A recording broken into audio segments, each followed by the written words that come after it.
Very good, very good. Okay, we begin as always with Bismillahir Rahmanir Rahim, and that is with Allah's name, the merciful benefactor, the merciful redeemer. Alhamdulillahi Rabbil Alameen. The praise and thanks is due to Allah, the guardian, evolver, keeper, and sustainer of all systems of knowledge. Ar-Rahmanir Rahim, the merciful benefactor, the merciful redeemer. Maliki Yawmiddin, the owner of the day of judgment. Iyaka na'budu wa iyaka nasta'in. It is you we worship and it is you whom we turn to for assistance.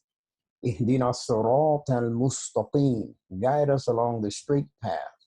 Sirata alladhina an'amta alayhim غير المغضوب عليهم ولا الضالين.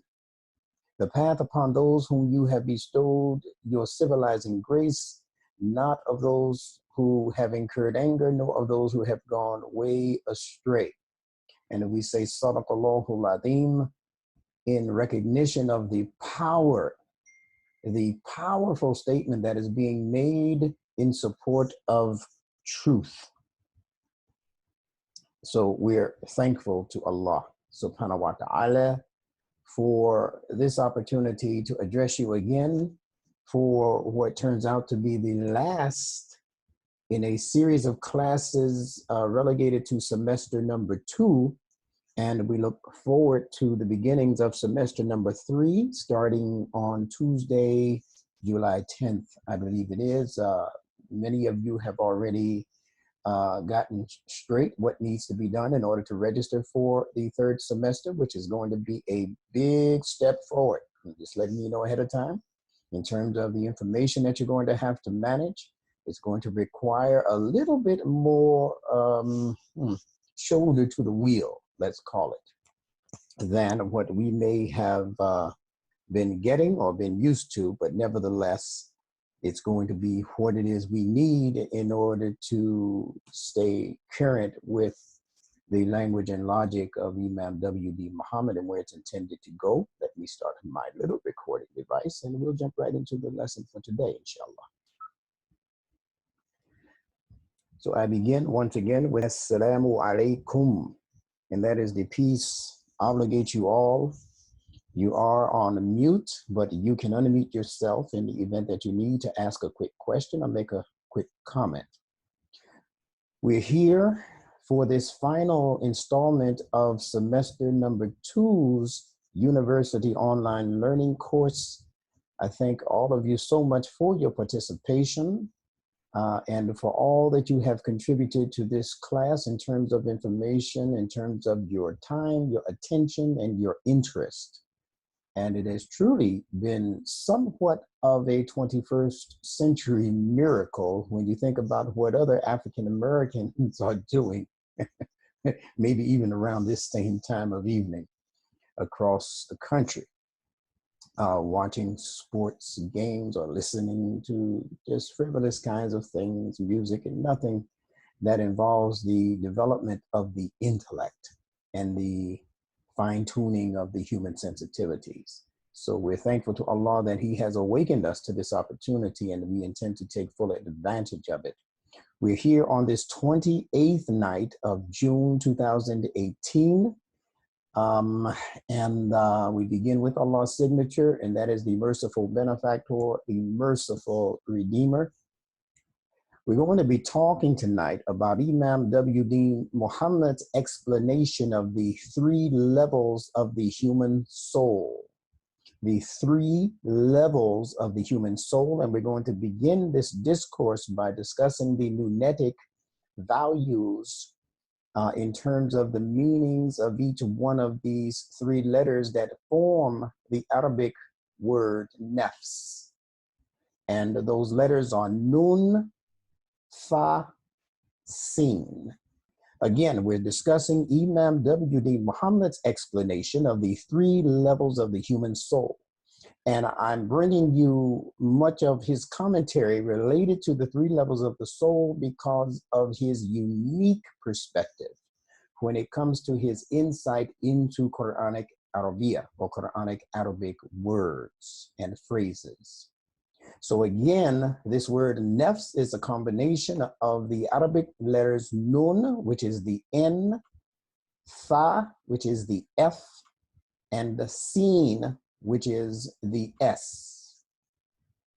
Nun as a letter means breath, breath. It also relates to the ascendant spirit. Now, what does that mean? That means the spirit that focuses itself on higher aspirations. How do we come to that conclusion? Because normally when you breathe out, see, all of these things are related. When you breathe out, air is designed in the fitra to rise. It's designed to rise. When you breathe out, that air would not normally fall to the ground unless there are some very heavy molecules involved. Normal breath will leave your mouth and make an ascension. So because breath is associated with the concept of spirit, and spirit means anything that spirals upwards, see? It spirals. That's why it's called spirit, because it spirals upwards. So anything that spirals upwards is associated with what they call spirit. Invisible influences is what we're talking about when we're discussing the concepts of the breath, which is invisible on the most part, and spirit, which is also spoken of as an invisible entity. That's how they are both related, and they factor into the meanings of words, especially those that begin with this very important letter, probably one of the 5 most important letters in the Arabic alphabet, this letter nun. And lastly, we like to speak about it as representing a seed, a seed. And that means simply that what is inside of it represents its ideation. Now that's a word that might be new to some people, but ideation is just a fancy long way of saying idea, I-D-E-A. That's all it is, right? So seed is something, of course, that when it is planted downward, it brings you growth upwards. In the same way that breath ascends upwards. The vegetation life also ascends upwards. These are fitra-based patterns that when studied can easily be recognized as being related. So that's nun essentially, without going into all of the truer details behind this particular letter. It's enough to say that nun represents these basic ideas. Now, as we go along, you know that we're talking about the word nafs. So begin to factor in your mind the connections in these descriptions of letters that are being given. The next letter is fa, and fa is the nose as it splits the face. The nose actually opens up the face, right? It gives you both sides of the face, and it's centered right in the middle as a cleave, what's called a cleave. So the letter fa is involved in anything that cleaves, because when the sun comes up in the morning, it cleaves the space between darkness and light. It's called the fajr. You see, that's the fa in operation as the first letter in an Arabic word, fajr. Also the word felaq, the dawning of the light. Again, it represents that cleaving between two spaces that opens up. And normally when it opens up, something very wonderful is able to come forth. In terms of the face, as the face is split, the nose is actually the entity that opens the face up. Now, you might not realize that unless you've seen somebody who has no nose. That almost happened to Michael Jackson, unfortunately, right? But The nose is actually the entity on the face that people use even to recognize particular ethnic groups of people. And all of us know that. We talk about the Jewish nose, the Italian nose, the Arab nose, the African American broad nose, right? Or the African nose. So we even identify whole groups of people based on one entity of the face. Now, for the Chinese, it might be the shapes of their eyes. I should say that for the Asians, it may be the shapes of their eyes. But normally, there are many people on this planet who can be identified, ethnically speaking, by the shapes of their nose. And even if it is their eyes, or even if it is the shape of their lips, the fullness of the lips or the thinness of the lips, all of these entities actually still represent fa, because they represent things that are used to cleave, to separate, to cleave. Then we have the last of these three letters, sin, and sin is represented by the lower lip, which is untouched by the breath of the nostrils. Now, I want you to think about these things. You have your top lip, that's the letter shin. We won't talk about that today. We're talking now about the lower lip, the bottom lip, which is the letter sin as a part of your body. It's representing the letter sin. And it's the lower lip as it is untouched by the breath of the nostril. So the breathing out from the nostrils brings about the air that settles along the top lip. When you breathe out, the top lip is receiving that breath, but not the bottom lip. So sin represents that breath that does not service or does not come in touch with the bottom lip. All of that might not mean anything until you start thinking philosophically. Then ideas will begin to come to you. Now, what are the other connections in this letter sin? Sin represents things that cover, things that shield or surround, like the skin shields you and surrounds your entire body. All right? So those are other connections for the letter sin. Sin also represents the sensitive intellect as it ponders fresh ideas.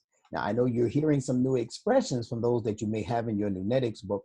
I'm actually adding additional layers of information to the already existing information in those books.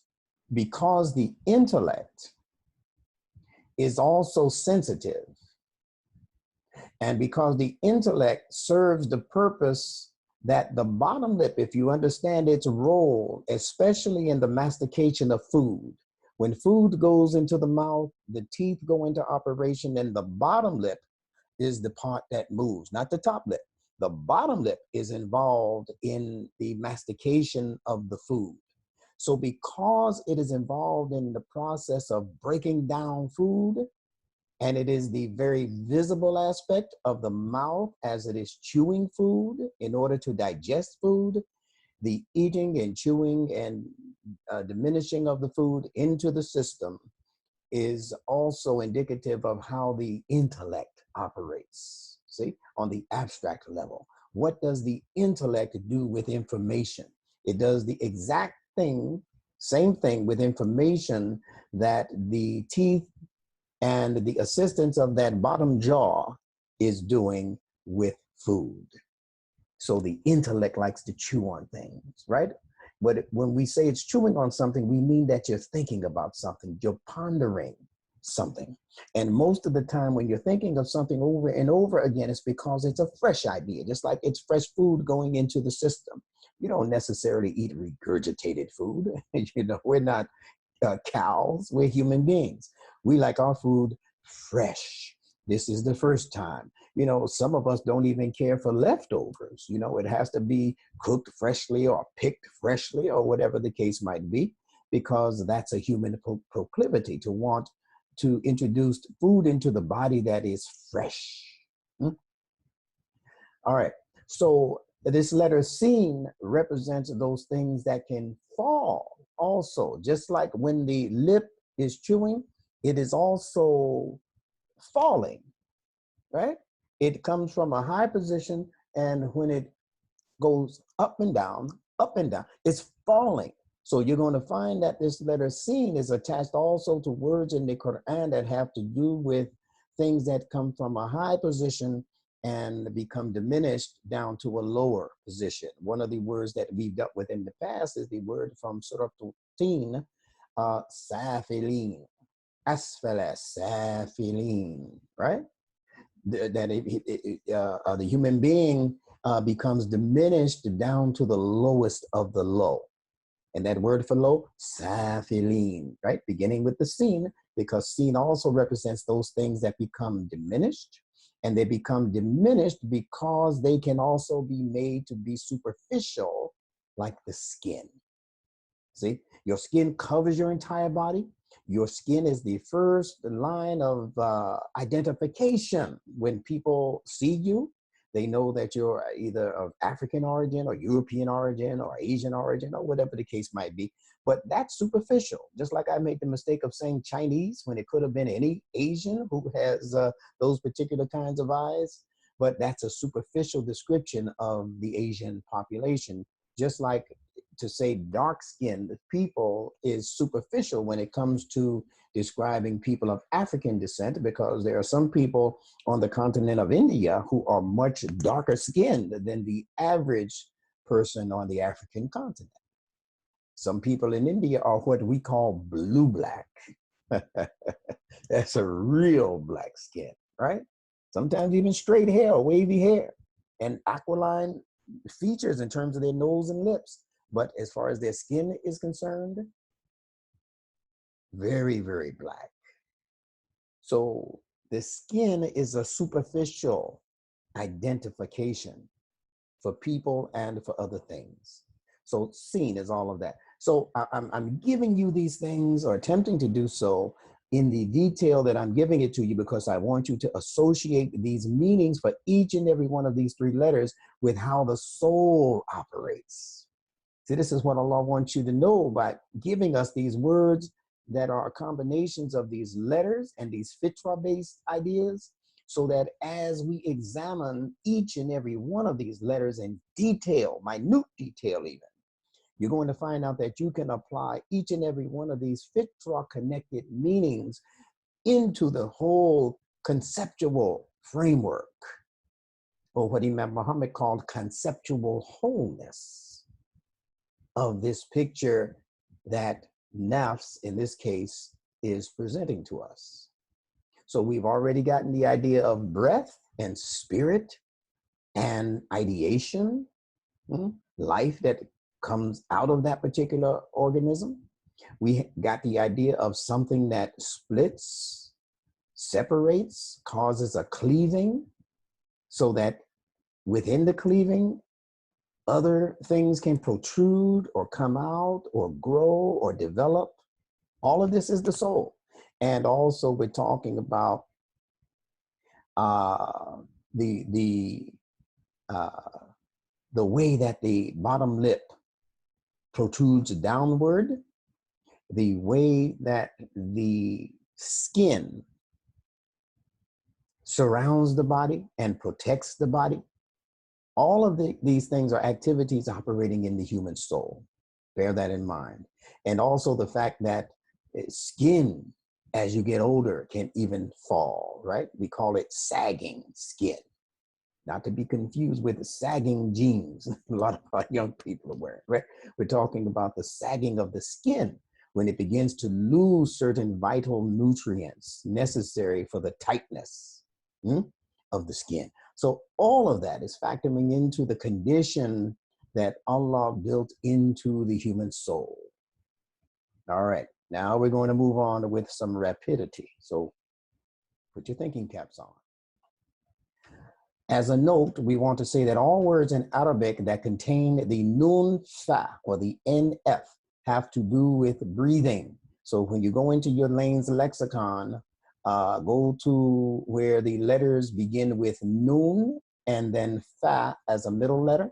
And you're going to find out that each and every one of those words, whether it be nafatha or nafasa, which is nafs, or nafata, whatever you find there that has the nun fa as the first two letters, it's going to have something to do with breathing.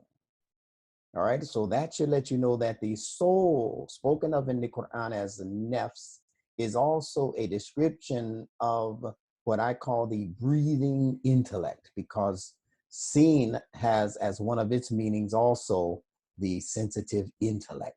So the NFS would be the breathing intellect. This is letting you know that your intellect is supposed to be alive.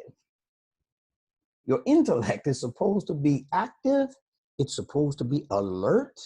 It's supposed to be rhythmic. It's supposed to be measured.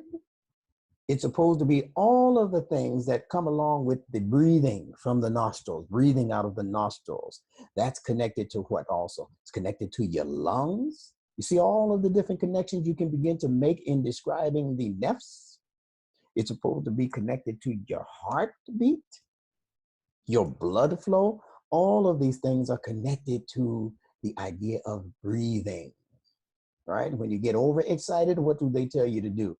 They'll just slow down and breathe, you know, in and out, slowly breathe. And that brings your spirit and your body pulse back to its normality. It's a beautiful science when you understand the fitra of these letters. Now, the nafs is our soul's essence. When you think about your nafs, I want you to think about it as your soul's essence, not just your soul. Your soul is a lot of things, but your soul also has an original essence that Allah clocked into it that is more connected to innocence. Innocence. You see that word? You hear essence in the innocence? It's more connected to your innocence, your inner sense.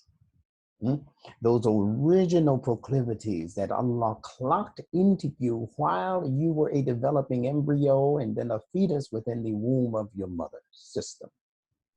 So that's where your nafs first got its launching, if you will. Not after it came into the world and came into contact with all of the poisonous elements and all of the disturbances and those things that are purposely designed to distort your system's frequencies. We're talking about the essence of the soul as God created it in the beginning.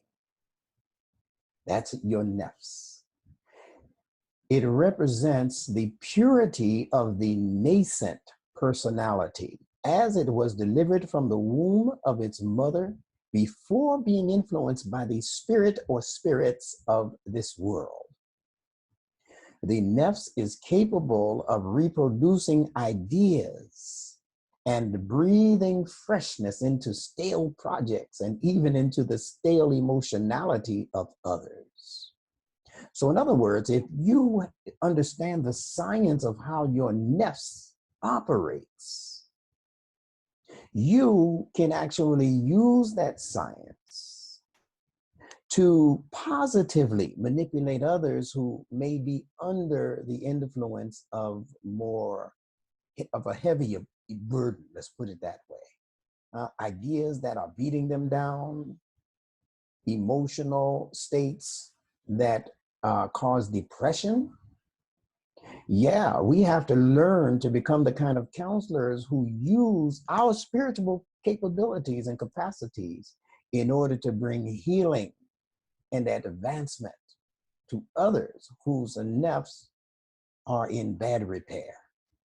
So keep that in mind. I'm talking to the future psychologists and psychiatrists and counselors among us.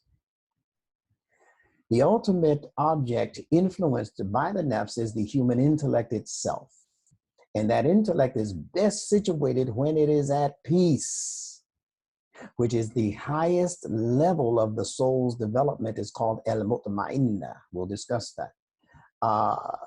It means the soul which is pleasing to God and well pleased with God's decisions. Let's repeat that. Nafsin al-mutmainna is the soul which is pleasing to God and well pleased with God's decisions. You see, there may be some souls that are pleasing to God, but when God decides on something, they don't like it. Why Allah let that happen to me? You know, they don't like it. They can't accept. They haven't matured enough in the soul to accept Allah's decree. See, that's a stage in the graduation of the growth and development of the nafs. And again, we'll talk about that shortly. Let's move on. Now, Imam W.D. Muhammad, in his lecture entitled Looking for Happiness, which you can find at this link that I've put into the notes, he stated in that lecture that the 3 levels of the human soul are features, quote unquote, features in the personality of the soul. He says that, quote, the soul is created to find satisfaction, although it is, quote unquote, prone to sin. So it's created for satisfaction, but it is also prone to sin. That's the challenge of the soul. The online etymology dictionary gives this definition for the word soul. Quote, a substantial entity believed to be that in each person which lives, feels, thinks, and wills. And from the Old English word sawal, it gives this definition: spiritual and emotional part of a person. And I've bolded certain words that I want you to pay particular attention to, and they are life, living being. So those are the common terms that are used when discussing the soul. Not all of these definitions will necessarily be in concert with what the nafs is proper, but they give you a very good indication of the environment that the nafs thrives in. So we repeat that the soul is part and parcel of the total human personality. Now let's talk about this word personality.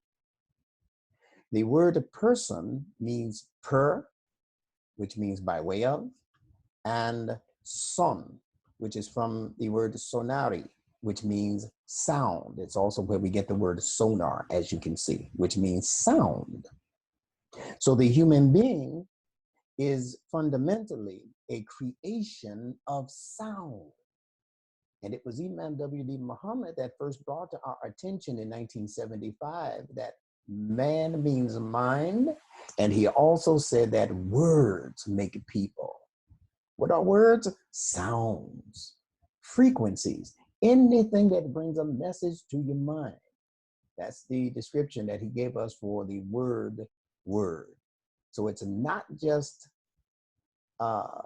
physical words going into the ears.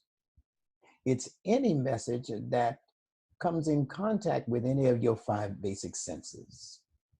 When you hear something, that's a sound, that's a word. When you see something, that's a word. When you touch something, that's a word. When you smell something, that's a word. And when you taste something, it is registering words because it is sending frequencies that are being modulated within the brain, registering in your nervous system, and producing a particular effect, an emotion or a thought that is going to have a consequence in you and for you. So look at this word frequency. To frequent as a verb means to visit often. The Quran refers to the oft frequented house called Baytul Atiq, or the ancient house. The oft frequented house. That means the often visited house. All right. So frequency and frequent. The reason why this is called a frequency is because these particular pulsations are repeated often. as sounds or as waves in your system. So these sounds are visiting you. They are visiting your brain. They are visiting your nervous system. They are visiting your mind in the form of thoughts. All of these things represent frequencies in the human system. So bear that in mind. These frequencies register as vibrations. Okay, so vibrations are actually the result of frequency. They register as vibrations in us, and those vibrations begin initially as instincts and intuitions. Study those two words independently. Instincts and intuitions. But they graduate in us to become emotions and intellect. All right? They begin as instincts and intuitions, but they graduate. We're in graduation season now, aren't we? They graduate to become emotions and what we now know of as intellect, or the ability to choose the best out of two selections. That's the intellect. That's what it does essentially. Now, instincts and intuition generate feelings in us that become thoughts,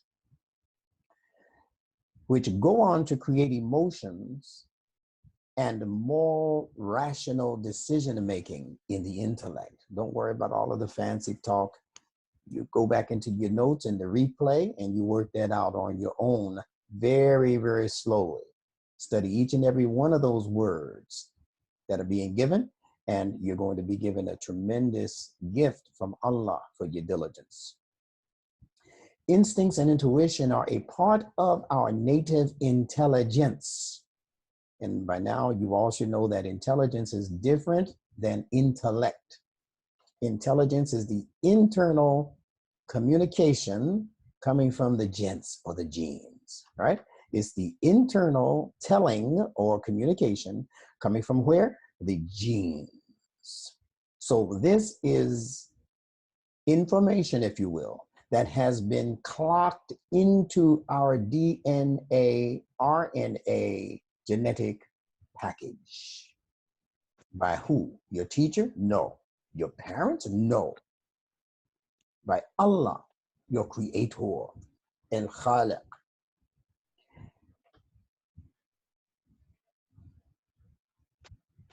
Now, emoting or expressing emotion and thinking are a part of the human intellect's ability to make moral choices followed up by rational implementation. So I'm showing you here the clear difference between what your instincts and intuition do in you as intelligence and what your emotions and your thinking are doing in you as a part of your intellect's ability to make choices and implement those choices. Let's move on. The following three levels of the soul are to be applied across the board to all human beings. Allah is not speaking as the Lord of Israel in the Quran. He's not speaking as the God of the Christians, God the Father. That is not how Allah is speaking in the Quran. Allah is speaking as Rabbil Alameen, the guardian, evolver, keeper, and sustainer of all systems of knowledge. And the human being has been created as a human being. And that human package has certain undeniable characteristics that every human being shares across the board, no matter where you were born, no matter what your geography, no matter what your nationality, etc., etc. These are not ethnic, geographical, or gender specific differentiations. There are no differentiations when it comes to Allah's description of his human type. And that type is typified as a model, a human model, in the performance of the last in the series of prophets called Muhammad. And in fact, we won't talk on it today, but I need for you to know that Muhammad technically was not our prophet's name per se. Muhammad was actually his title. It was his title. His name, according to the Quran itself, actually given to us through the mouth of Isa, called Jesus. Our prophet's name was Ahmed. Yeah. That's right, Ahmed. Muhammad speaks to a different level of organization in his ascension into prophethood. We'll pick that up at another time. That sounds like a good semester number 3 lesson right there. All right. Now let's talk about these 3 levels of nafs. The first usage of the Quranic Arabic word nafs is a reference to our individual person. So Allah says, وَذِكْرُ رَبَّكَ فِي نَفْسِكَ or nafsik. And remember your Rabb who is in fi. He is inside of your nafs. Isn't that beautiful? Allah exists in fi nafsik, in your nafs. That's powerful. So that's the first reference for nafs, that it is his relationship with your individual self. You see, you can't hide from Allah by hiding in the group. Allah has direct control of your individual self. The second and more frequent use of the word nafs is in relation to a part of the personality which governs our desires and appetites. In Western psychology, it is called the ego. It contains a host of emotions, such as desires, lusts, greed, envy, passions, etc. And by the way, all of these things are spoken of in different parts of the Quran as being part and parcel of the human personality's development. So here are the 3 major aspects of the human soul as given in the Quran. The first is called nafsul ammara. Now, I'm going to make a correction on the person, the scholar who gave us this written like this. They weren't paying close attention, so we'll address that as we go along. But it says here, inna nafsa la ammaratun bisu'i. Indeed, the nafs that overwhelmingly commands a person to do sin. Now let's talk about why he uses the term overwhelmingly. He's actually emphasizing what this shadda over the meme is doing to the word. It is strengthening whatever that word means, and that's from the verb amara, which means to command. So because it's being strengthened by what's called a shadda, that little W over the meme, he says overwhelmingly. You know, when somebody overpowers you or shows that they have more strength than you have or additional strength to what you possess, then it gives the impression of something being overwhelmed or overpowered. All right. So what it is saying is that no doubt the nafs is in a situation to overwhelmingly command a person to do sin. They're translating soin as sin. We won't comment on that right this moment. The second type of nafs is known as nafsul lawama. Now, lawama is from lawam. Lawam, Lawwam. And the lawam is the same type of word as ammar. You can hear the resemblance, right? Because of the shadda. We talked about ammara with the double M or the shadda over the M. Now we're talking about lawama. You see, it follows that same pattern with the shadda, in this case, being over the wow or the W sound. So Allah Almighty has mentioned this in the Quran وَلَا أُقْسِمُ بِالنَّفْسِ اللَّوَّامَةِ.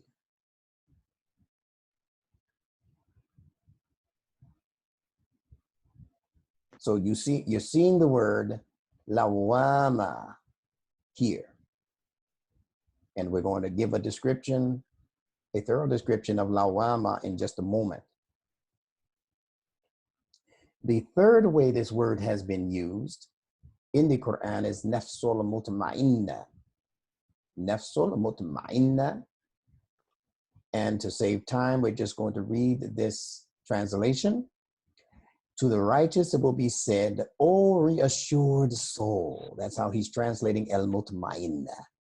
Reassured soul. All right.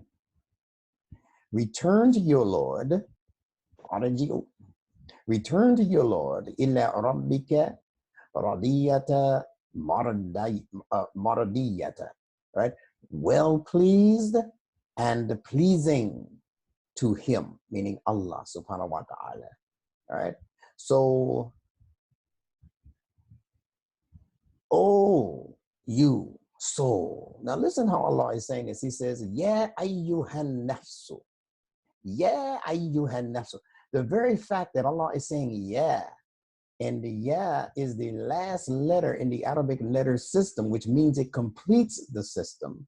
Whenever you hear Allah using this how do they put this? I forget how they pronounce that word. Exclamation, let's call it for our purposes. When he is exclaiming at the beginning of a sentence, Ya ayyuhan nafs, or Ya ayyuhal ladina amanu, or Ya ayyuhal muslimun.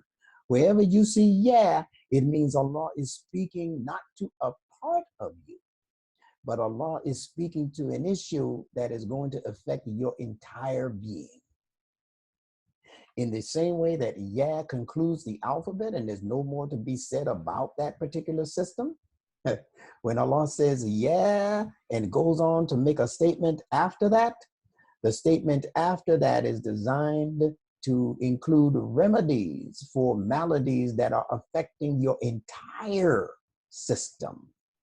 So whatever is happening in this nafs is being addressed in its entirety through the guidance given in this particular phraseology. And that is, return to your Lord, well pleased and pleasing. And if you remember some lessons ago, I was speaking about the word arji. I believe we were discussing the phrase,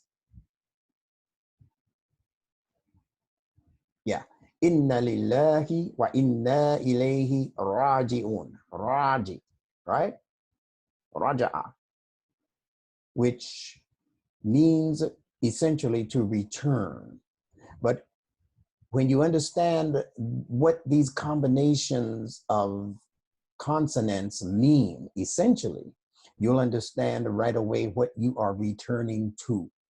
And I told you that every time you see the ra and the jim connected, the ra and the jim, this ayin came later, that ra and jim connected to each other always has to do with being in the position of leadership. Leadership. In India, their leaders are called Raja. Raja, R-A-J-A-H. In the Quran, the male leadership is called Rijal. Rijal. Ra, Jim, Lam. In English, our leaders are called Regal. R-G-L. Regal. The people who are in charge of things are called regulators. When things get out of sync, they make them irregular again, meaning working to their normal capacity again. They oversee the regulation of things that should be working properly. All right. So that RG-RJ connection is always connected to the idea of leadership. So the return to Allah for the human soul is not just a return like something that's a beat up and out of place. No, Allah wants your soul to return to Him in a position of authority, in a position of leadership, actually, because this is not the end of the journey for the human life.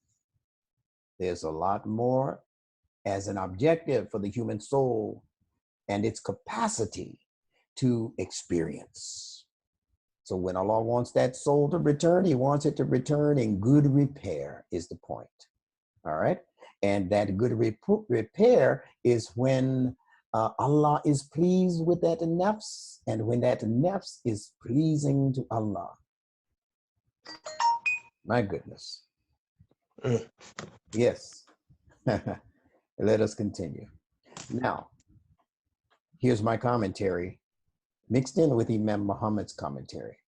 Or let me put it the other way. Here's Imam Muhammad's commentary mixed in with mine. I will comment on his commentary. Now, so the first stage of this soul's development, they gave it earlier as al-amara, but that's not what the Quran says. The Quran says al-amara, and that's a nuance that Imam Muhammad picked up on and elaborated on in that particular video that I pointed out called Looking for Happiness. So the first level is not simply el-amara, but actually el-amara, and carries what's called the lam of intensity. So many scholars miss this nuance, but take another look at how it's given in the Quran, right?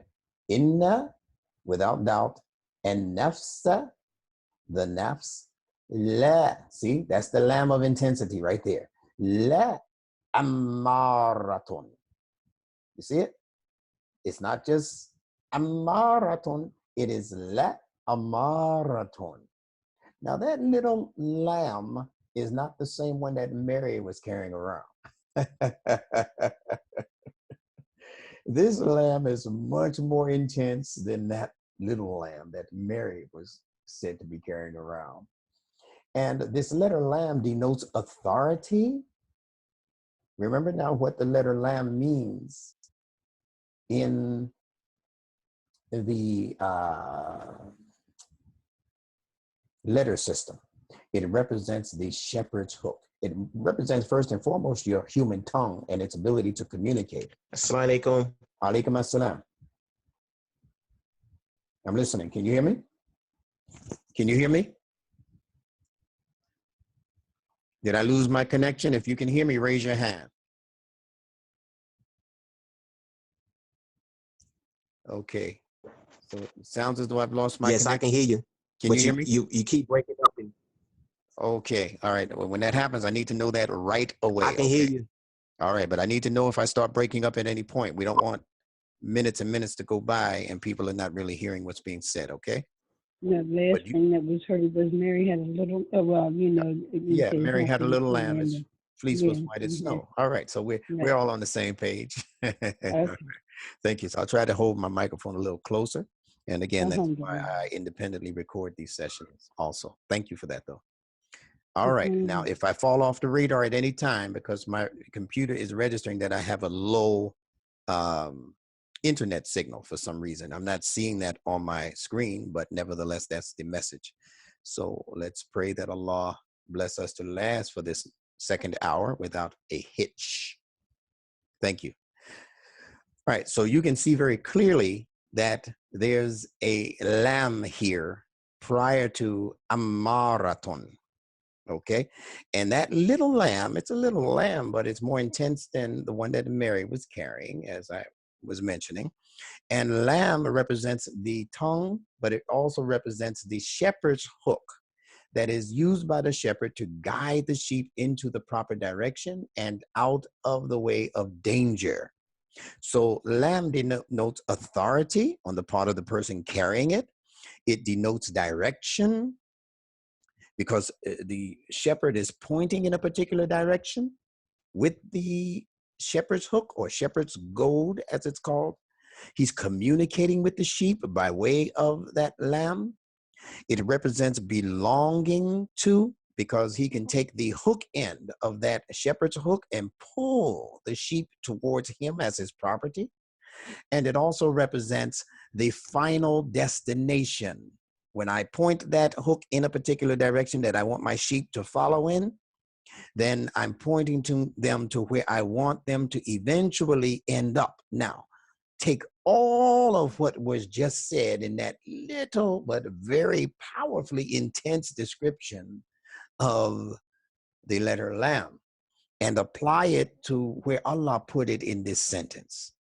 So what he is talking about as a subject is an nafs, the soul, the breathing soul, right?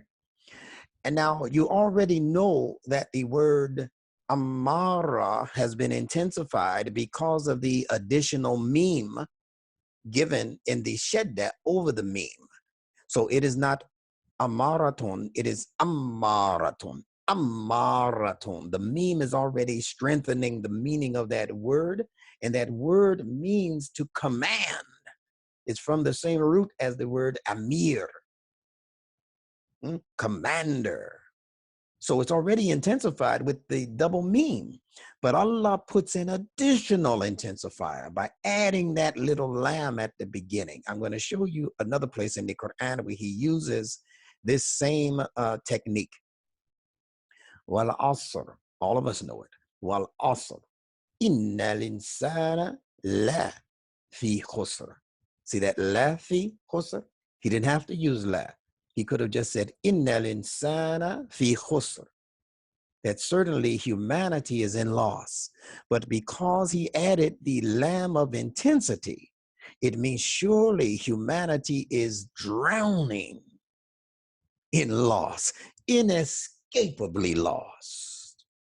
It intensifies the meaning. So hopefully that's understood by everybody. I believe that was clear. So it's the same thing here. Now, he doesn't use the lamb of intensity to describe the other two levels of the soul.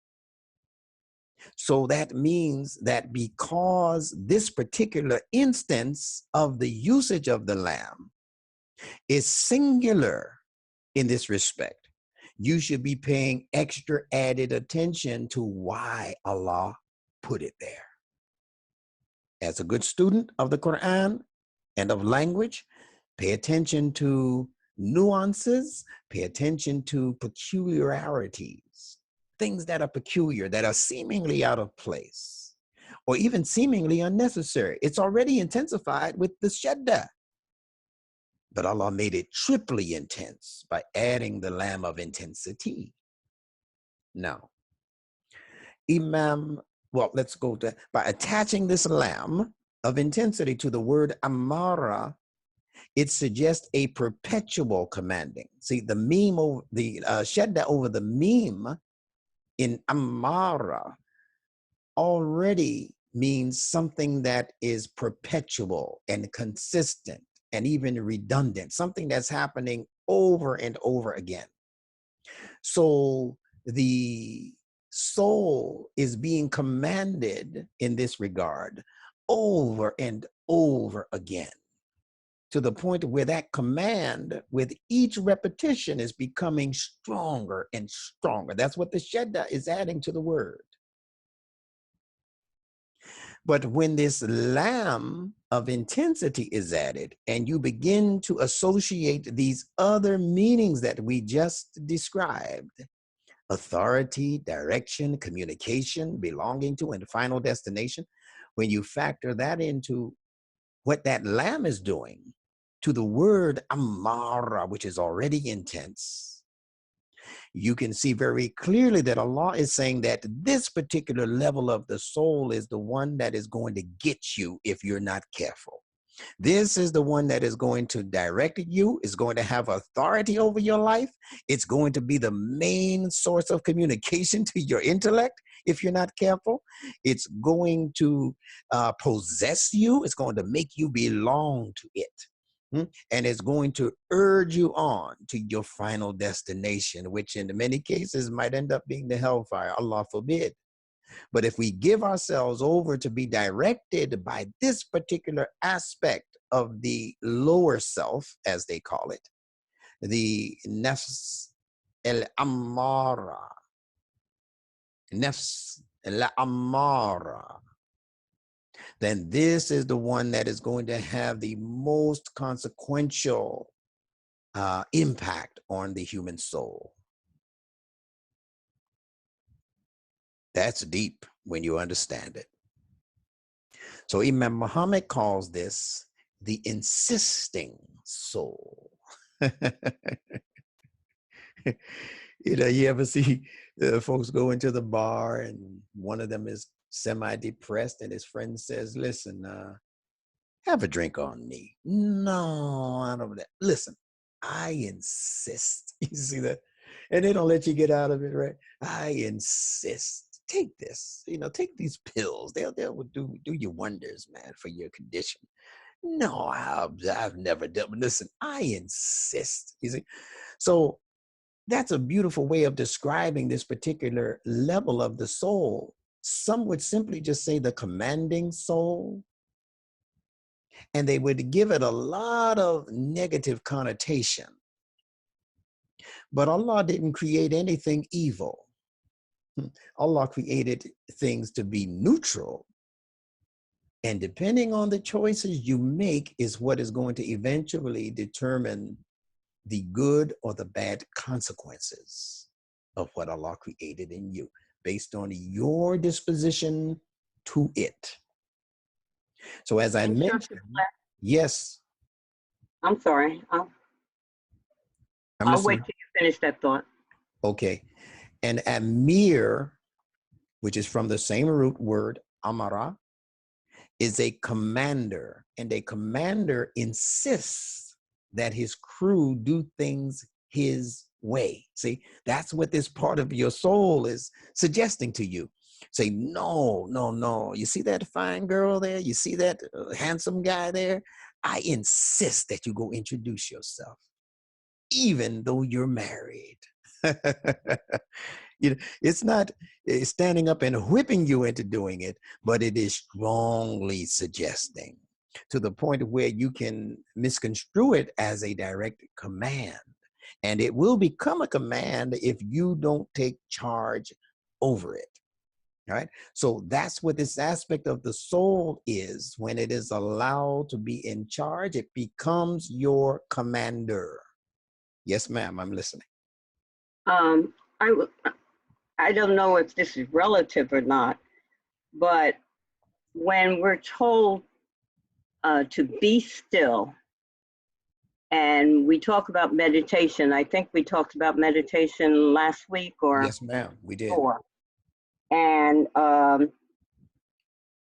it gives us the opportunity to actually hear the cosmic universe, Fitra.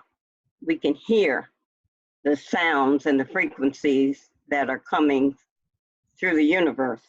Let me ask you a question. Let me ask you a quick question. Okay, yes, sir. Did you peek at my notes? I do every week. Did you have an opportunity to peek into today's notes? I don't think you did, right? No, sir. But I'm saying almost exactly that a little bit later on in my notes. Oh, okay. I'm doing a lot. So stay tuned. And then if you want to open up a little further that point, feel free to do so. But this is the cosmic frequency exchanges that we're talking about. Yes, sir. Okay. I'm doing a lot. Same proverbial page. That's beautiful. So stay tuned, because I'm going to try to get out of here on time tonight. So I'm not going to stop for a whole lot of questions. And if you can save your questions, audience, until the conclusion of my notes, it does two things. It keeps me focused, and it also prevents empty spots in the audio recording, because they can't hear your questions. We can hear them in the playback of the webinar, but you won't be able to hear them on the audio, the clear audio version that I send you. Whereas if you ask them at the end, I actually put my phone on speakerphone so that we can also hear the questions on the audio that are being asked. So if you can avoid. If it's a quick one like Beverly just gave us, that's right to the point of what I was speaking on, I have no problem with that as long as it's relatively short.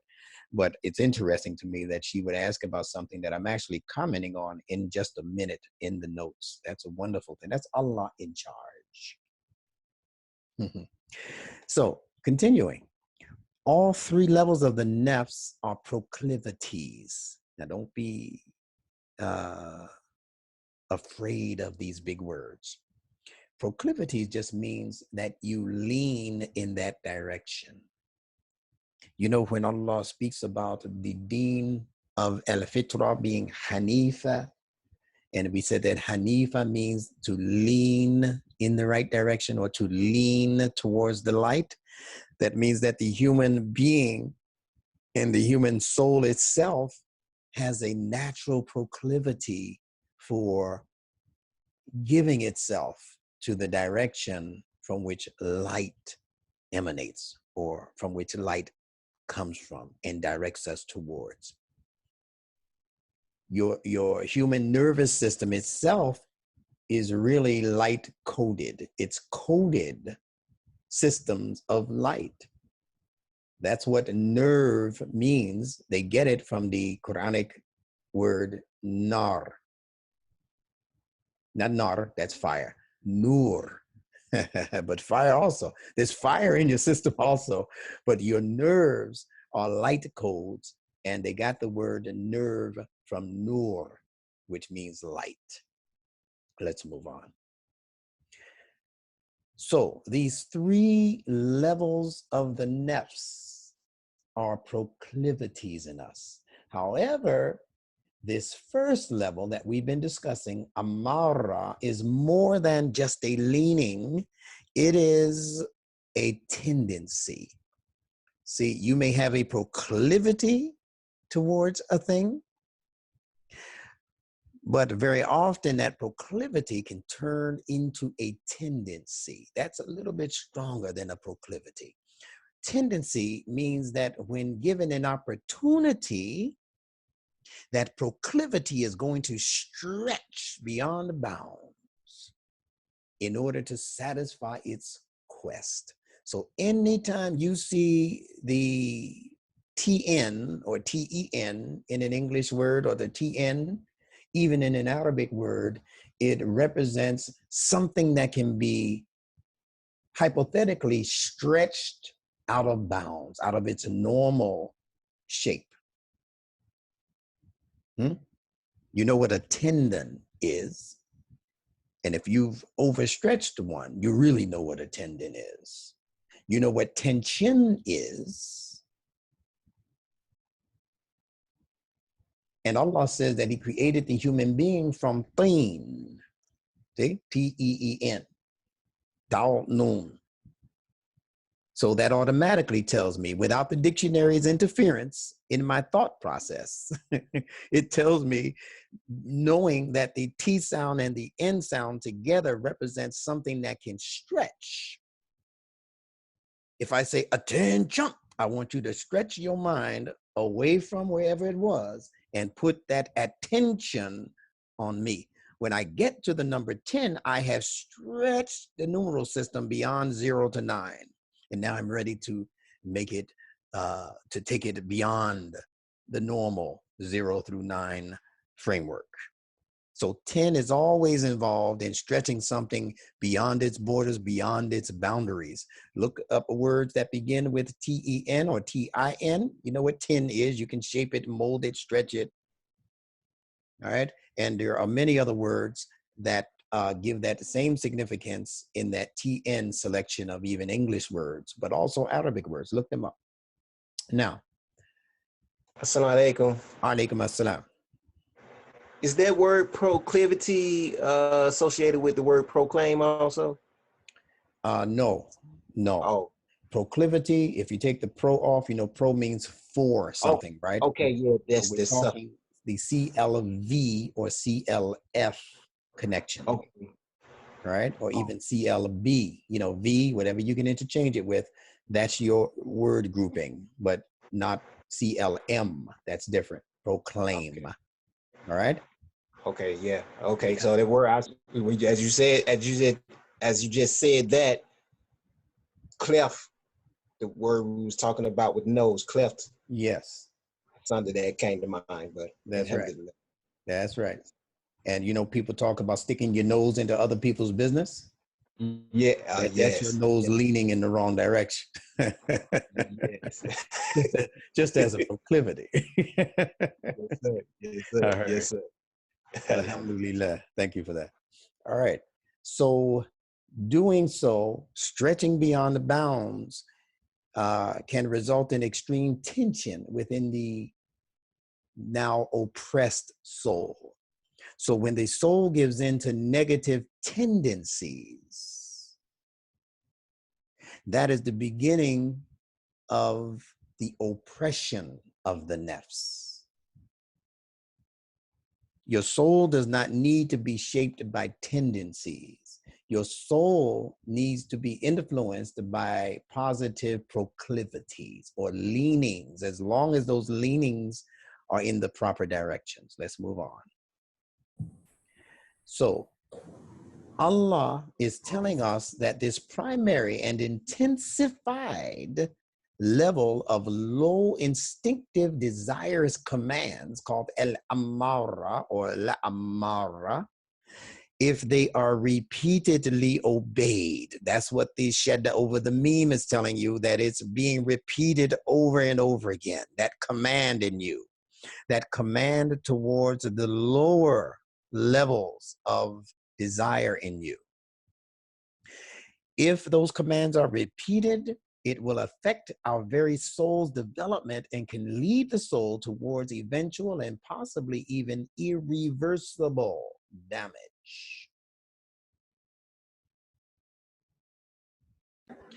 It is not, however, a condemnation of the instinctive or desirous nature per se.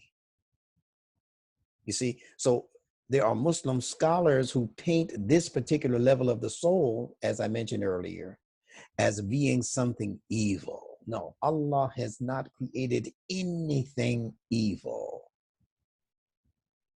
From the evil of the darkness, no.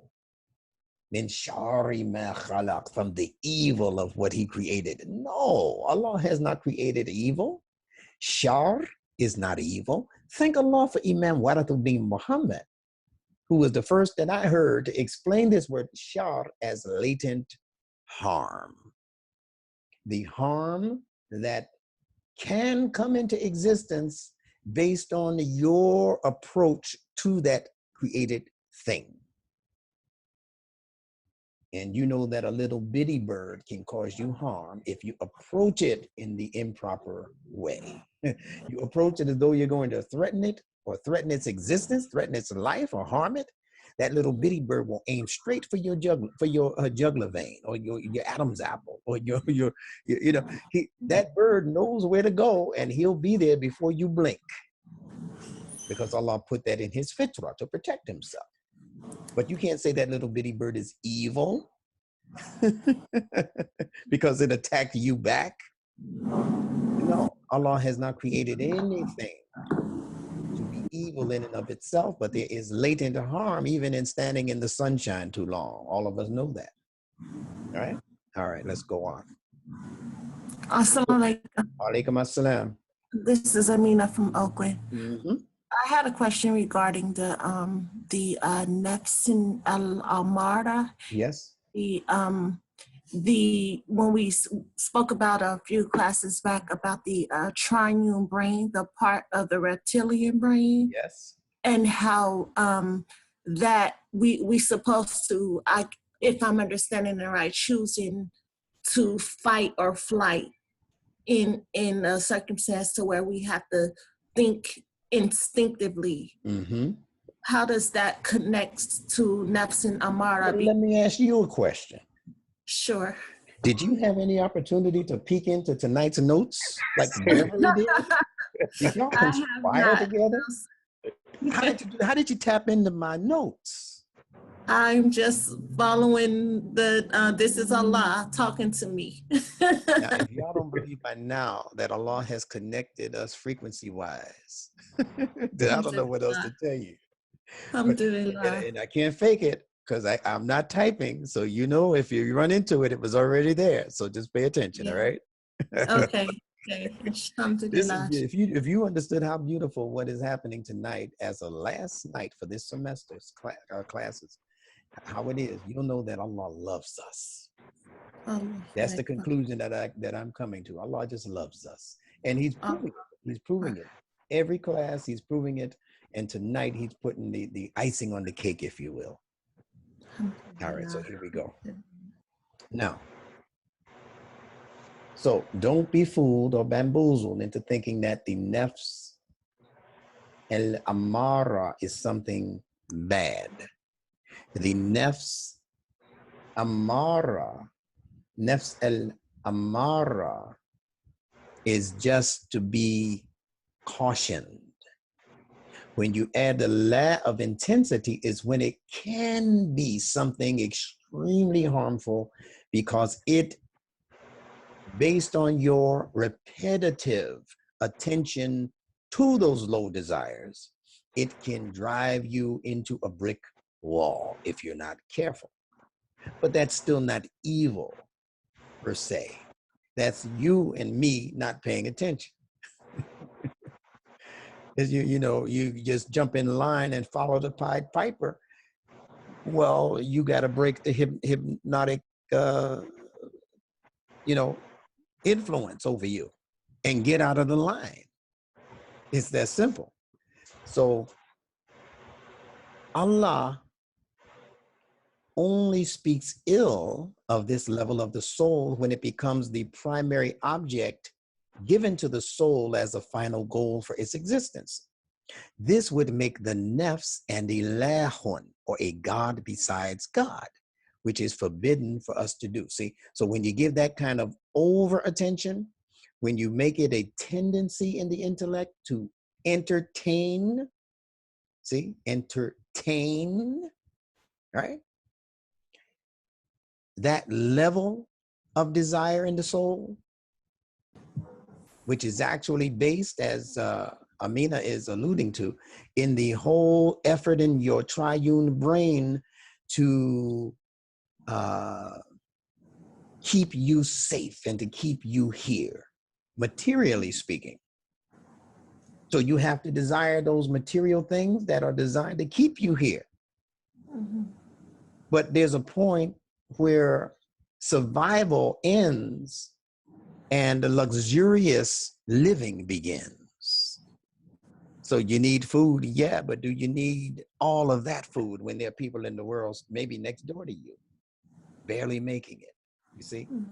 Yes, you need clothing as protection, but do you need all of those clothes to where you have to step over clothes coming into your bedroom because you have too many clothes? You see the point? There's a point of diminishing returns when it comes to how much you actually need that you desire. And your desires can begin to grow out of proportion with your fitra-based needs.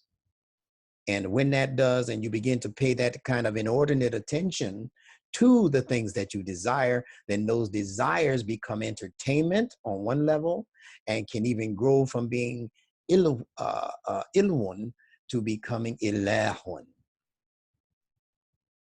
They can grow from becoming entertainment to becoming an actual God in your life. And that's where shirk begins. So over amounts of attention given to this level of instinctive, untrained, and undisciplined desires leads to the retardation of the human soul. This is the area where Satan seeks to keep the majority of people imprisoned. Subliminal seduction, which all of you have heard of, is the main tool used on the level of psychological manipulation of the masses.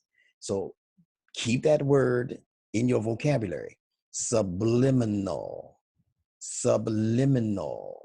seduction.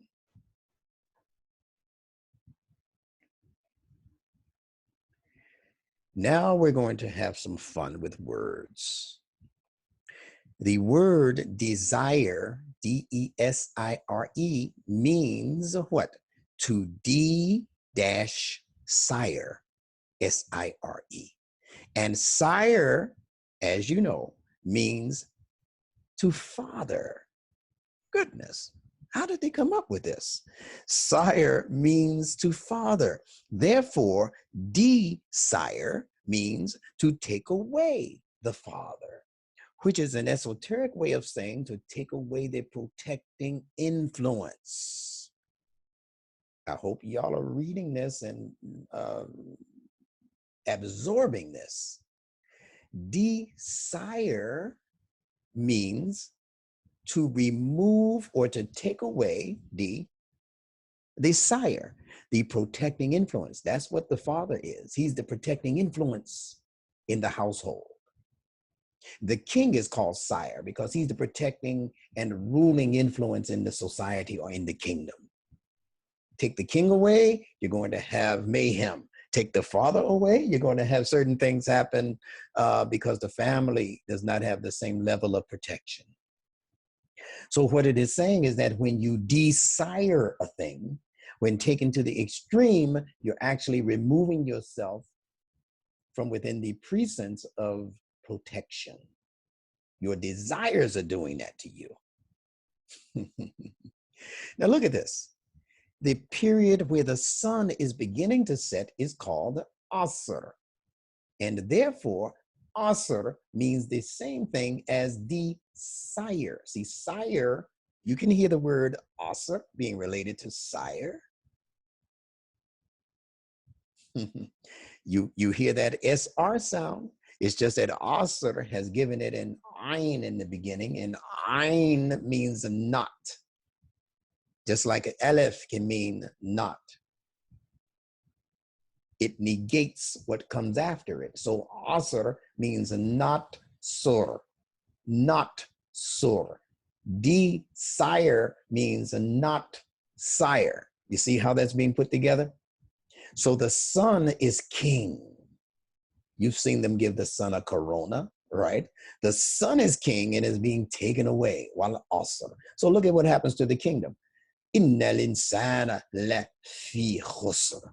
The whole kingdom is thrown into the pit and the whirlpool of darkness with the lamb of intensity. Why? Because this surah is also speaking to the mechanics of human psychology. And Asr is another way of saying wayward desires within the human society, within the social organization of people.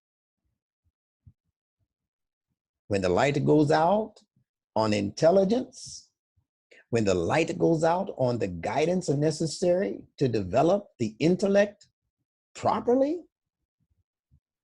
then everybody is out for self. Everybody's tuned in then to WIFM. What's in it for me? And desire rules. So the father is king, and his being taken away could amount to poverty and vulnerability for the family in most cases, minus his protection. So I want you to remember this important rule we're establishing here for the connections between Asr and desire. Man, listen, if your next khutbah isn't on that topic, it just means you didn't get it. That's a profound connection there, especially for those of you studying sociology and psychology. Let's go on. So the human being's greatest protecting influence is his and her intellect. That's your sun, S-U-N. Allowing passions and desires unchecked by knowledge to rule over the life is a sure recipe for the disintegration of the true human intellect. And that process of retardation will eventually lead to the ruin of the human soul itself. So your soul can become retarded. Your soul can experience degradation, dissipation, disorganization. The word desire is also connected to the word sidereal, sidereal, sidereal, which means star. Isn't that interesting? star, star. Big old word, sidereal. You look it up, it says star. So, di sederi is Latin and means of the stars. So that's what desire means. It means of the stars, but it refers more occultly or more secretly to being a fallen or destabilized star in the galaxy. And fallen star is a code term for the Bible's Lucifer, which means light bearer. Lucy means lucid, which means lit or lighted. And defer means to carry or to bear. If I take the ferry across the water, it's carrying me across the water. If I transfer some money, it's carrying the money. So Lucifer means those who transfer, those who carry, those who bear lucidity or light. That's why that secret group calls themselves Illuminati. They believe themselves to be carriers or bearers of the light. But I want you to compare the Qur'anic name Iblis with the biblical name Lucifer. And I've highlighted and capitalized the corresponding letters. You have the B, which corresponds with the F as being interchangeable. You have the L, which is found in Lucifer at the beginning of the word. And you have the S, which corresponds with the sound of this C in Lucifer. That's an S sound, Lucifer. So BLS in Iblis corresponds perfectly with Lucifer in the Quran. Allah took it because there's no Lucifer in the Quran. So Allah just gave you the update by giving you the truer description of Iblis in terms of his role. Then you might get with an understanding of Lucifer. Some people think Lucifer is a good guy. But there's no way for you to read Iblis's about his issues in the Quran and walk away believing that he should be the leader and the ruler of the world. These people believe Lucifer should rule the world as God, but there's no way you're going to give that kind of responsibility, that kind of social responsibility over to the idiot called Iblis. And I call him idiot because his power is in his id, his ego. See, he is desire personified. He wanted to do it his way. He didn't care what Allah said. He was going to do this his way, and he's going to prove to Allah that Allah was wrong. Ooh, what an ego that is. Ooh, assalamu alaikum. Alaikum assalam. So we could say he had a certain air about himself. Yeah, sure. And so let me tell you what made that come to my mind.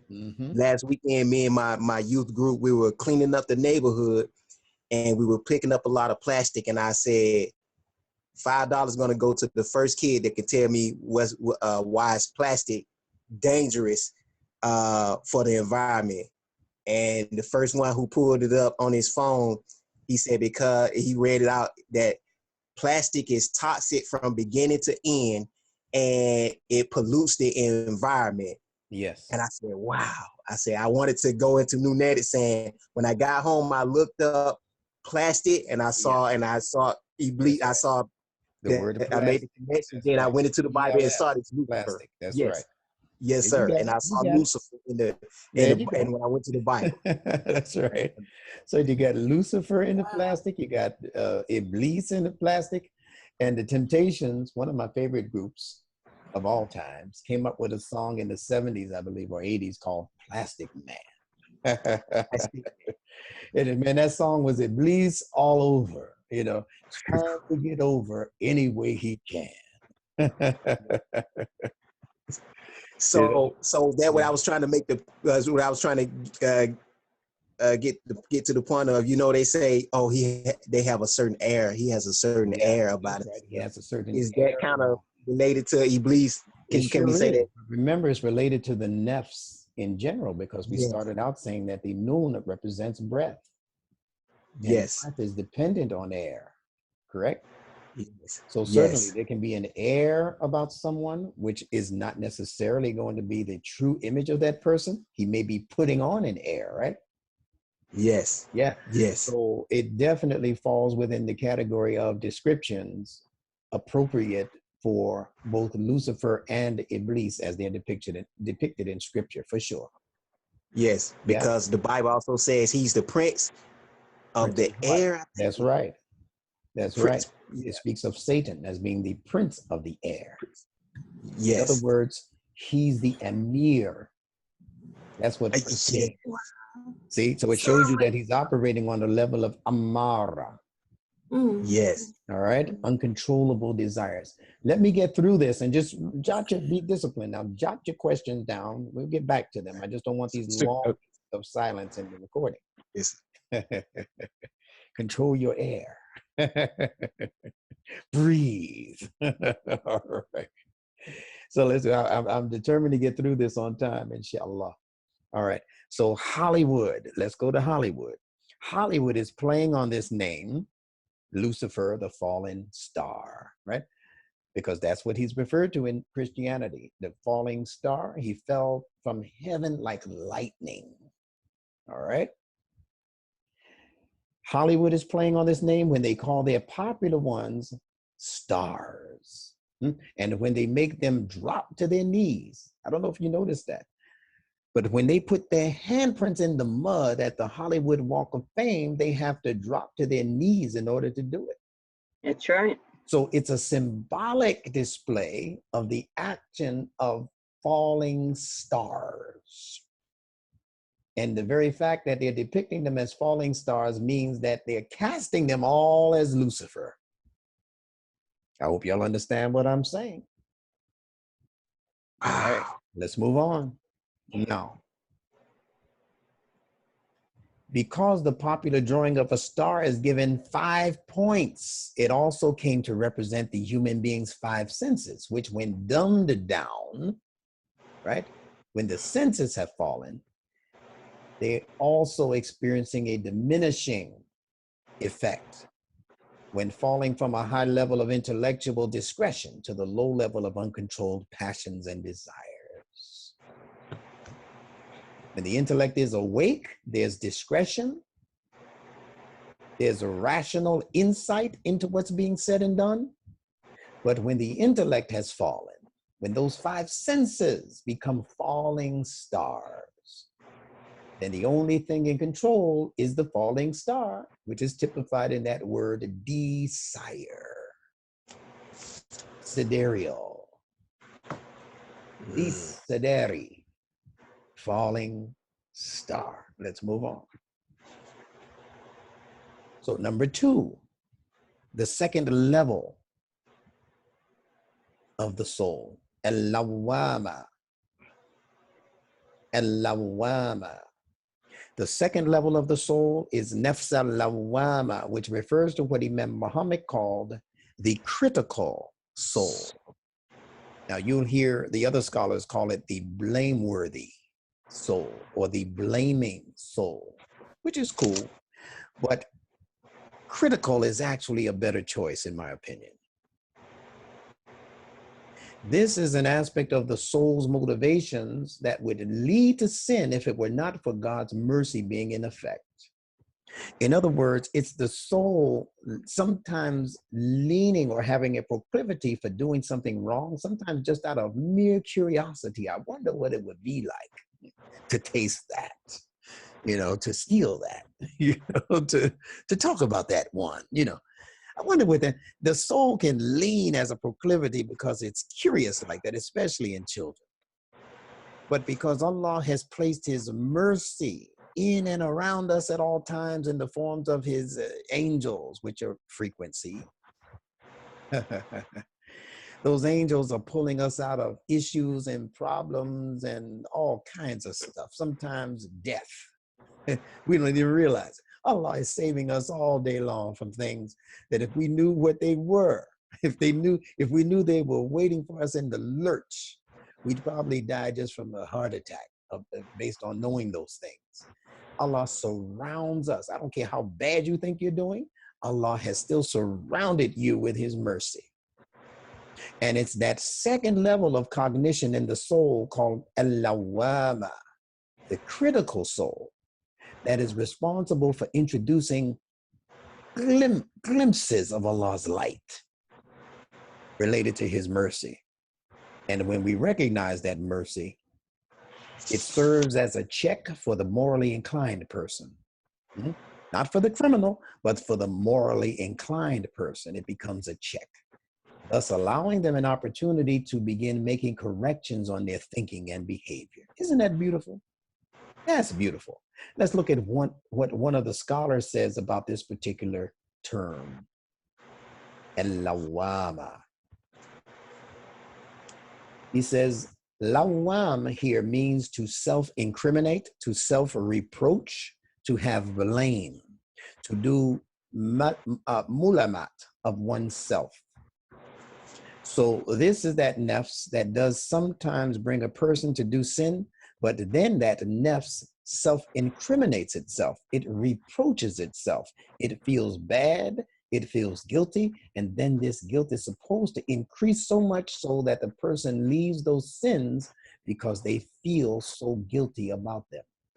So the sign of this is precisely that the person has such a nafs that when they commit a sin, they feel remorse, regret. They feel guilt. They feel shame. They feel embarrassment. They wish they could take it back. They wish they never did it. They may even intend at that moment never to do that again. So they are fighting a battle with their nafs. Sometimes they make sin, and sometimes they are able to stay away from sin. So you can pretty much see how lawama represents the middle ground of the soul's activities. So these are my comments now. Lawam is where we get the English word lemon. Lemon. Due to a lemon's harsh and bitter taste on the tongue when bitten into. When we metaphorically bite into sin, it is supposed to register on our moral senses as bitter, repugnant, and distasteful, leading us to reject it. Once rejecting it, we are supposed to establish a line or threshold over which we do our best never to cross that line again. For this reason, the word for threshold became liminal. See the connection? Liminal, lemon, lawama. It's the threshold. It's you on the borderline saying, am I going to go further into this wrongdoing, or is my moral consciousness awakened enough to keep me leaning towards the goal of pleasing God? So when the social conspirators decided to use subliminal seduction, they were conspiring to go beneath the detection of our moral and rational threshold in order to appeal to our more latent, hidden desires and motivations, those which cannot be readily detected by the conscious mind. His objective then is to excite these passions until they begin to entertain thoughts which are out of bounds. See, extended. Remember the 10? The stretching out beyond the bounds? Extended beyond the bounds. And they begin to entertain thoughts which are out of the bounds in terms of God's limitations. You see, limit from the same root as lemon, liminal, lemon, lawama, limit. Because the threshold is the point at which you're not supposed to cross. There's a limit there. When you taste the lemon, you go, I'm not going to bite into that anymore. There's a limit when you bite into a lemon, but Satan has mastered the technology of turning lemons into lemonade. Oh, he makes sin so sweet. He makes it so, the pulp excites you. You know, he's done stirred. Do you know how much sugar you got to put in the lemonade to make it really palatable for you?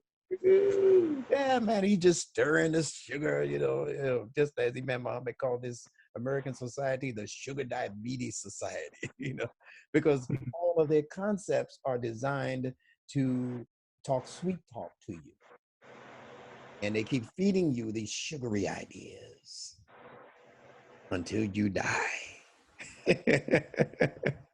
So be careful of the lawama, be careful of the limits, right? Again, the English word limit is also from lawam, pushing along. This second level also operates as critical thinking in the intellect. We're talking about nafs and lawama now. It's the soul's aspect that is involved in critical thinking in the intellect, which will cast blame on the self when necessary in order to correct a negative pattern of thinking and or behavior. So that's you self-correcting yourself because you're being self-critical. You're not giving in to those lower desires like la amara. You're not giving in to the desires. You're not increasing the propensity for wanting those low-based things. So the third level and final level of the soul discussed in the Quran is al-mutma'inna. The word al-mutma'inna refers to the nature in the soul that wants peace and serenity, according to Imam W.D. Muhammad. Al-mutma'inna represents the highest level of pleasure possible for a God-conscious human being. Now look at the words. Fida. The words pleasure and pulse are related. You see the PLS in each one of those words? Yes, sir. By the way, the words are also related to the word Iblis.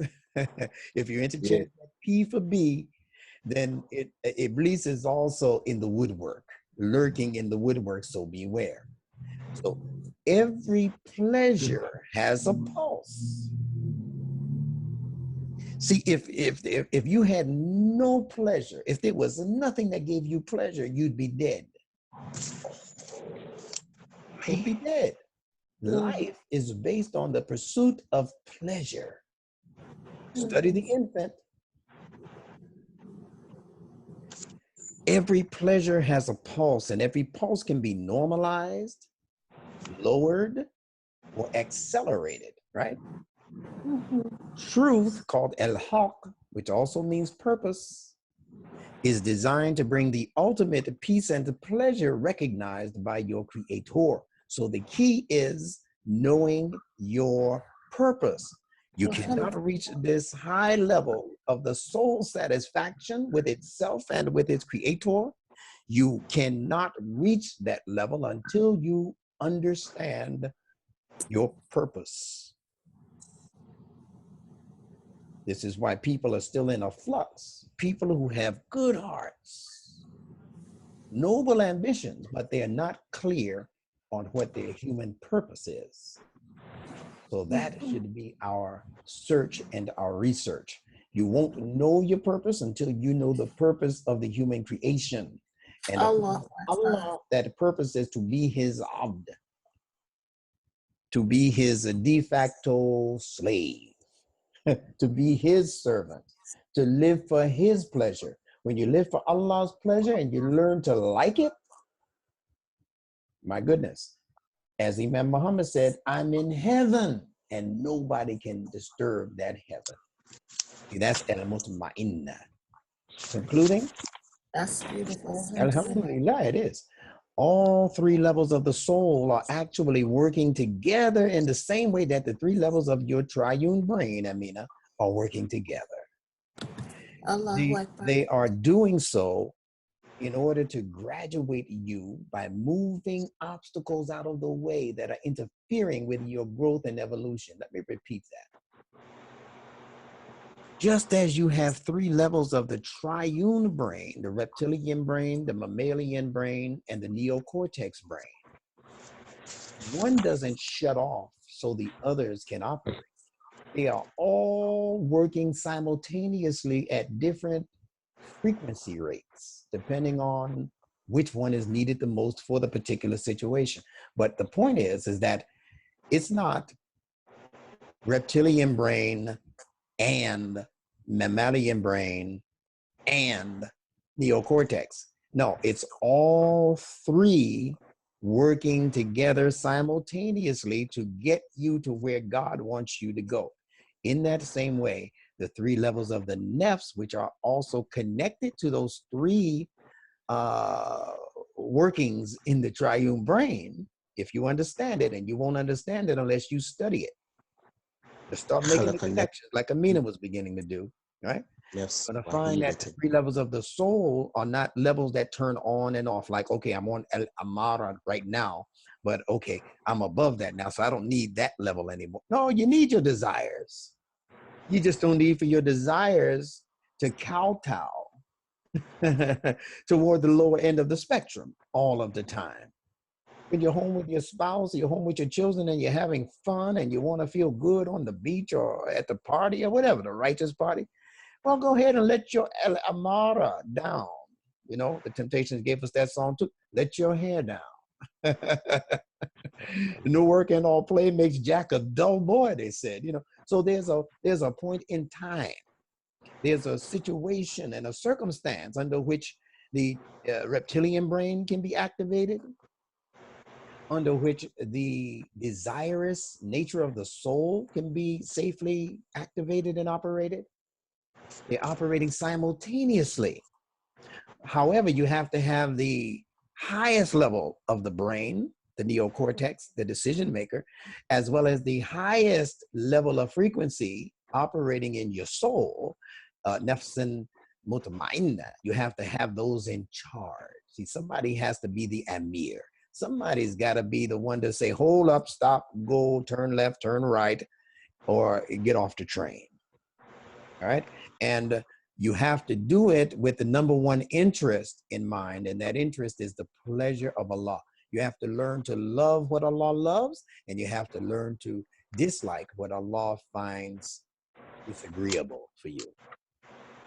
Now, concluding,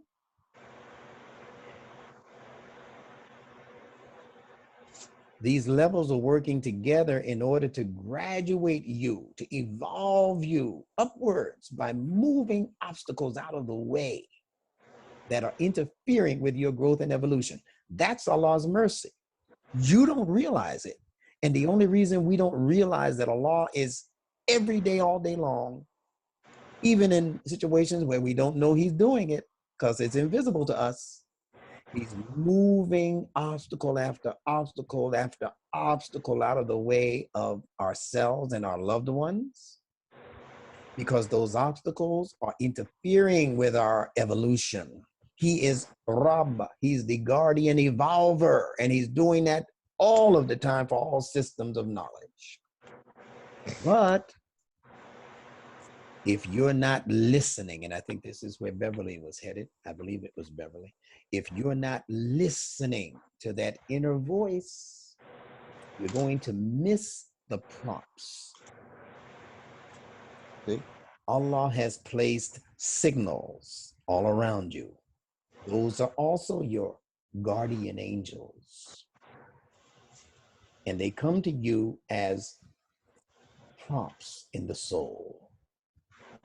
But if your conscious mind and all of the things that you have stuffed within the recesses of your subconscious brain are constantly creating interference and noise, constantly bringing up distractions by prioritizing things that should not be in the forefront of your life as thoughts and activities, by constantly having us focus on the lesser instead of the greater, Allahu Akbar, Our concerns are supposed to be directed towards the greater, the more important, the more significant. But if we don't slow down our roll enough, if we don't learn some form of a meditation, silencing the brain, listening to our inner thoughts, and then even dismissing those if they're not in line with the pleasure of God. Even during your salat, you're thinking about all kinds of stuff that have nothing to do with the pleasure of Allah. But there are measures and ways and activities that you can involve yourself in that take training. But that training will allow you to slowly evacuate your righteous or your sacred space, so that all of these obstacles and distractions have to eventually either take a back seat or leave your sacred space altogether. That's where all of us should be headed. That's when you will have reached el-mutma'inna, the soul that is pleasing and well pleased. Pleasing God and well pleased with the results, whatever those results might be, as long as it's known to you that Allah is behind those results. So listen to that inner voice. These signals are constantly attempting to guide your frequencies toward the goal. Imam Muhammad says that all three of these proclivities in the soul are clocked into the nature of every newborn baby. I hope y'all are hearing me. Imam Muhammad said that all three of these activities in the human soul are clocked into the nature of every newborn baby. However, the yearning for mutma'inna, for peace, for salam, that yearning is the strongest of the three. All three proclivities are infused into the physical makeup of the unborn child, but not into what we know to be this flesh body, that flesh body.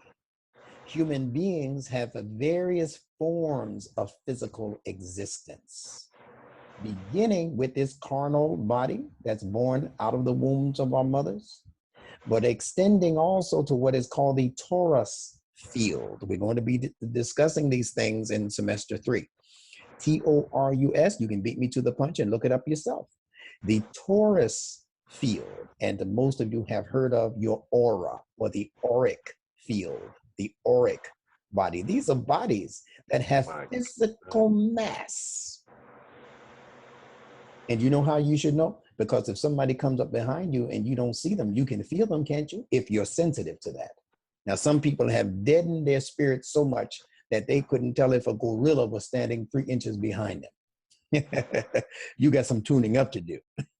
But most people, you can tell. And listen, every time you stand on the line for salah, you know what you're doing? You're merging your torus field and your auric body with the next person's physical body.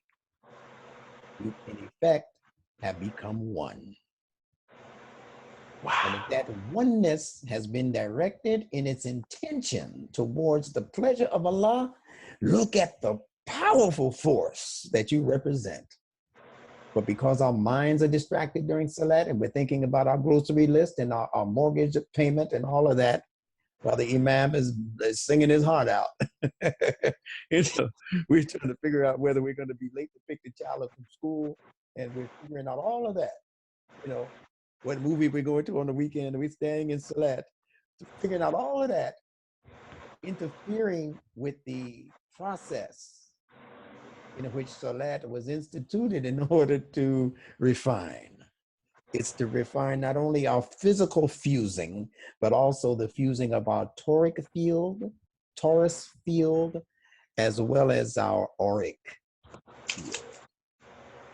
That's why people cannot or are not allowed to walk within arm's length of you, in front of you, when you're making salat, because they are interfering with your auric body.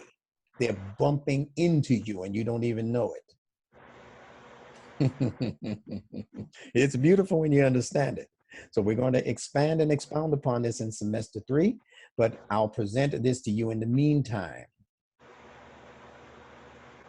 And this is from the internet. I left the link on the bottom so you can see the rest of it. But what the heck is a torus field? Research has shown that we are more than our physical bodies. We also have bioenergetic drivers. To be healthy, we must attend to both aspects, the physical and the energetic. We have a body field, a dynamic structure of information that serves,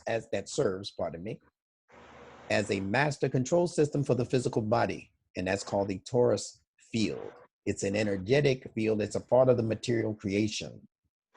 The torus allows a vortex of energy to form, which bends back along itself, and re-enters itself. You have to look at the picture that they give on that page. You can go to that website when you get a chance. The torus, it inside out, continuously flowing back into itself.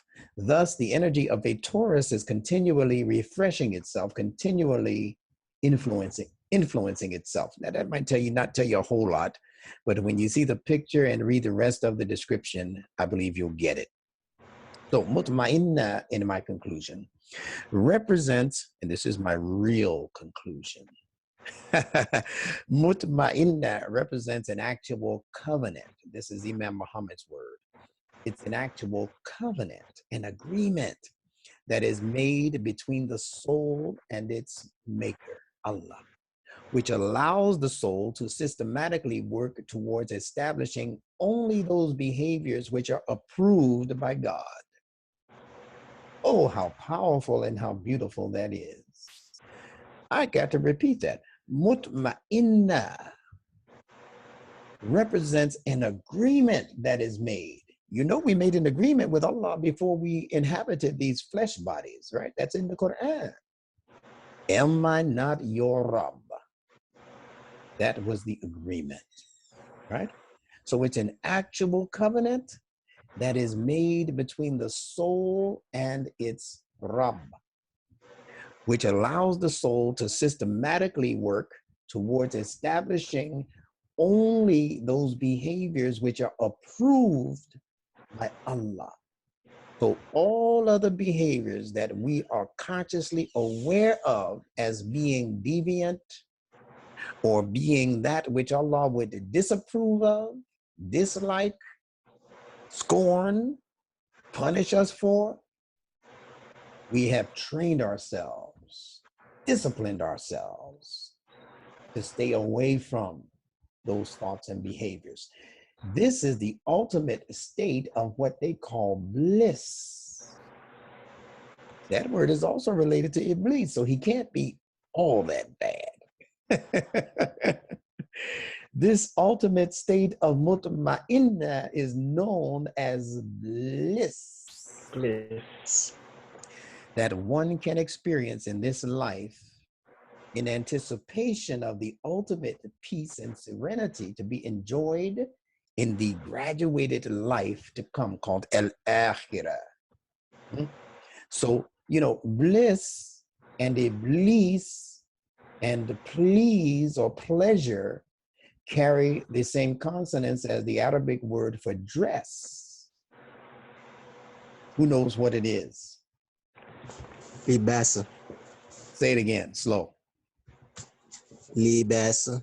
All right, so you got the lam, bait, seen, right? Labasa and libas is dress.